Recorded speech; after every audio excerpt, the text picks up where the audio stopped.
मैं Rajesh sir UP competition classes के channel में आपका फिर से स्वागत है। अगर आपको हमारा वीडियो अच्छा लगे तो इसको लाइक करें और प्लीज शेयर करें। आज हम आपको थोड़ा फिजिक्स यानी जीएस के टॉपिक में बताने का प्रयास करेंगे और अच्छा से अच्छा मैटर देने का प्रयास करेंगे जो कि ज्यादा से ज्यादा एग्जाम में हमेशा पूछा जाता है, क्योंकि हम बहुत सालों से पढ़ा रहे हैं, इसलिए हमारा थोड़ा एक्सपीरियंस जाता है कि बहुत अच्छे सिलेक्टेड क्वेश्चन बताएंगे जो आपको देखो भाई कैसे होगा। तो पहली बात तो आज हम फिजिक्स की पहली क्लास है तो कुछ कॉन्सेप्ट बताने का प्रयास कर रहे हैं। देखिए भाई, जैसे लड़कों से कुछ अगर पूछ दिया जाए तो बेसिकली चीज पर वो नहीं पहुंच पाते हैं, जैसे हालांकि क्वेश्चंस वगैरह बता देते हैं वो चीज अलग है। जैसे अगर किसी बंदे से पूछ दिया जाए त्वरण क्या होता है, तो बंदा फिजिक्स पढ़ रहा है, त्वरण के बारे में पता नहीं है, तो ये चीज सभी मालूम होना जरूरी है।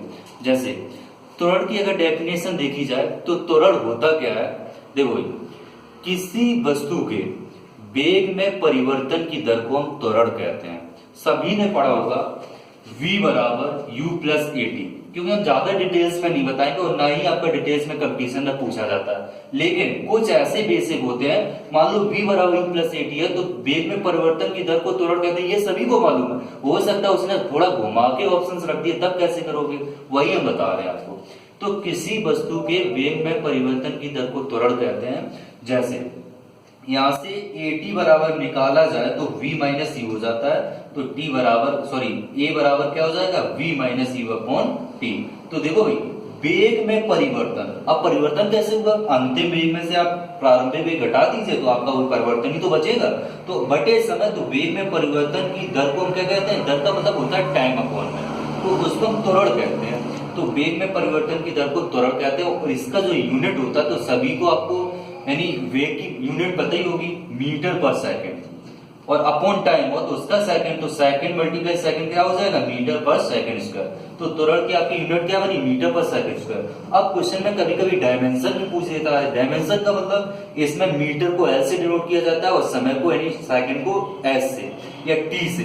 देखो जैसे मीटर है तो मीटर का मतलब क्या होगा एल, और सेकंड है उसका मतलब क्या होगा टी, और स्क्वायर है तो क्या हो जाएगा, तो इसकी डायमेंशन क्या बनती है एल टी माइनस टू, ये होगी इसकी डायमेंशन। तो क्वेश्चन किसी भी टाइप से आपको कंपटीशन में पूछ सकता है। जैसे ये तो हो गया एक्सीलरेशन। अब हमने वेलोसिटी की यहाँ पर चर्चा की, तो वेलोसिटी क्या होती है वो भी समझ लीजिए। देखो वेलोसिटी को बोलते हैं वेग। वेग इक्वल टू होता है विस्थापन अपॉन समय।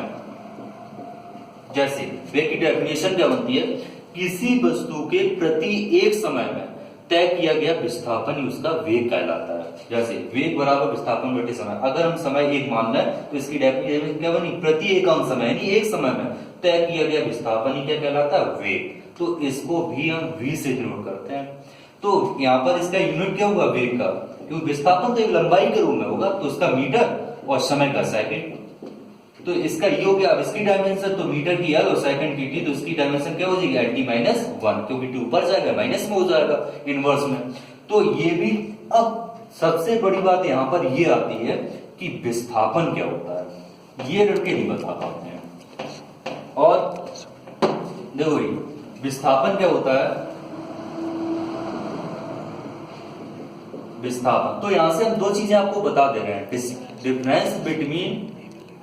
Difference between velocity and speed. यानी किसी लड़के से अगर पूछ रहे दूरी और विस्थापन में क्या अंतर होता है, तो देखो सबसे बड़ा अंतर क्या होता है। जैसे हमने मान लिया दो पॉइंट है ए और बी, तो दूरी क्या होती है वो पहले समझ लीजिए।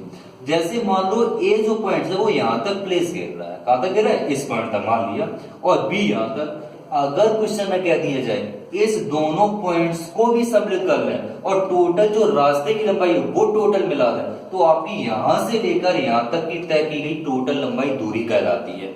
और अगर केवल विस्थापन की बात करें तो इन दो बिंदुओं को छोड़ दो और बाकी जो बीच की न्यूनतम दूरी है वो विस्थापन कहलाती है। और आपको यह भी पता होना चाहिए दूरी एक अदिश राशि और विस्थापन एक सदिश राशि। सबसे बड़ा तो यही अंतर होता है। और डेफिनेशन में यानी दूरी अगर पूछी जाए तो वो पॉइंट्स जो खड़े यानी स्थान प्लेस घेर रहे हैं उनकी भी दूरी सम्मिलित कर ली जाए जितनी वो घेर रहे हैं इन टोटल, और विस्थापन उनके बीच में जो टोटल न्यूनतम दूरी बनती है वो विस्थापन कहलाता है।